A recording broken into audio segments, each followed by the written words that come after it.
Kieran Rose here. I'm an autistic writer from the United Kingdom, and you can find my work at theautisticadvocate.com. I'm also a consultant and trainer and do lots of other stuff as well. I was asked by a lovely lady called Melanie from Reframing Autism to talk about my stims and my sensory profile and how the kind of two relate and interconnect with each other. And actually, it's quite pertinent that she's asked me this because obviously at the minute we are going through COVID-19. Many of us are under some form of lockdown, as we are here in the UK as well. And my stims have become something that really comes to the forefront of my mind, because stimming is not only an expressive language, it's also a way to regulate ourselves as well. And regulation has become so much more important when we are trapped within a house. Especially in my house, I've got a wife, I've got 3 children. So stimming, I need to regulate a lot, because we're all, teetering on a knife edge of our mental health. We're walking that tightrope. I've been so close to burnout throughout this whole period. And so stimming has become, it's so important. It's so important anyway, generally, but it's even more important now. A lot of the things that I do as a kind of, the way of regulating myself and getting out what I'm kind of feeling, especially when I'm frustrated or if I'm feeling a bit overwhelmed, a lot of those are verbal. So there's kind of 2 that I want to talk to you about that. The first one, that's kind of embarrassing. If you are a fan of Star Wars, you will know who the character Chewbacca is. So I like to roar like Chewbacca. I do it a lot. I do it in my head and I do it verbally as well. So I am going to demonstrate this now. So you might want to turn your microphone down. This is where I lose my voice and I can't do it. But so my Chewbacca roar goes like this. I do that a lot. Yes, that is embarrassing. I will not be watching this back, so if I've messed this up or whatever, then yeah, you just roll with it. Just don't tell me. Secondary to that is that I like to sing.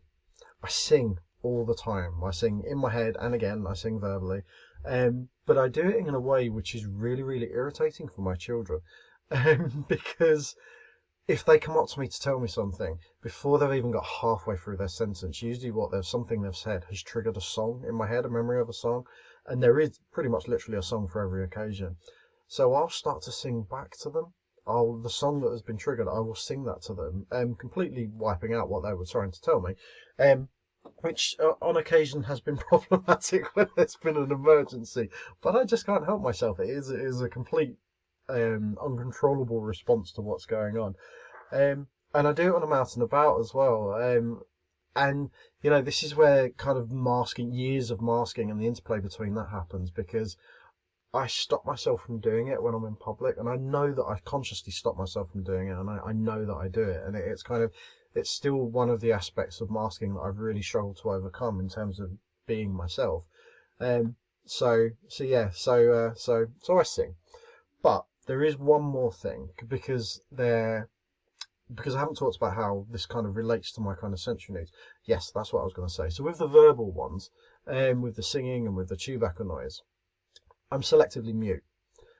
So words often, I know what I want to say, but they get stuck here, especially in social situations, different situations that make me anxious.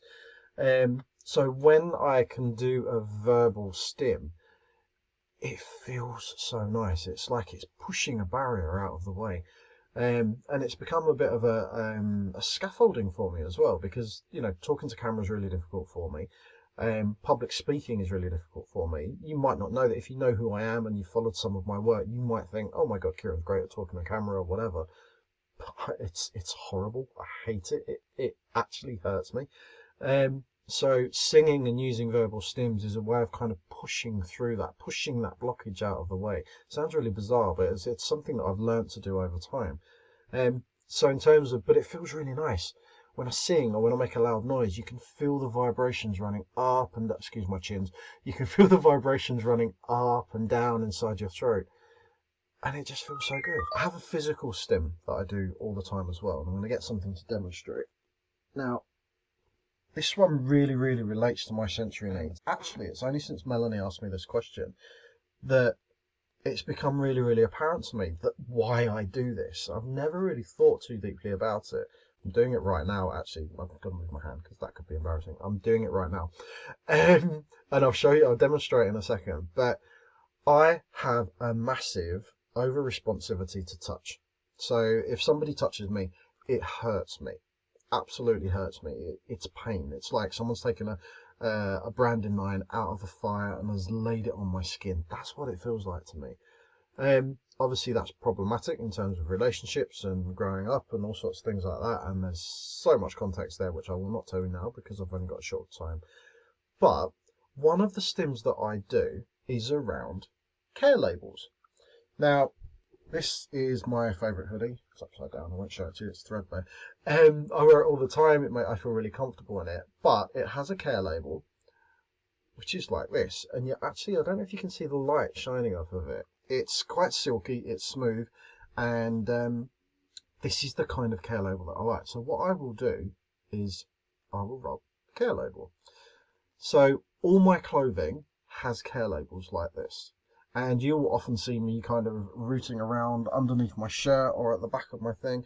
And lots of people, especially as a child, people thought, oh, he's really uncomfortable. Like, do we need to cut the label out and blah, blah, blah. And actually, no, it's helping me. Rubbing, it absolutely helps me. I make the same motion, but I've realised since, thank you, Melanie, this has really made me think. I've realised that because of the texture that I like to feel, it's actually a replacement for skin. It's a replacement for human touch for me. So it meets a sensory need. Stimming like that meets a sensory need within me, which is unobtainable in any other way. Because of that pain, because of what it makes me feel like. So yeah, so I was asked about my senses. I hate talking to camera and I've waffled on for far too long. So I'm going to go. I hope you're all well and I hope you're staying safe. The world is quite a scary place to be in at the moment, more than usual. So just look after yourselves and take care.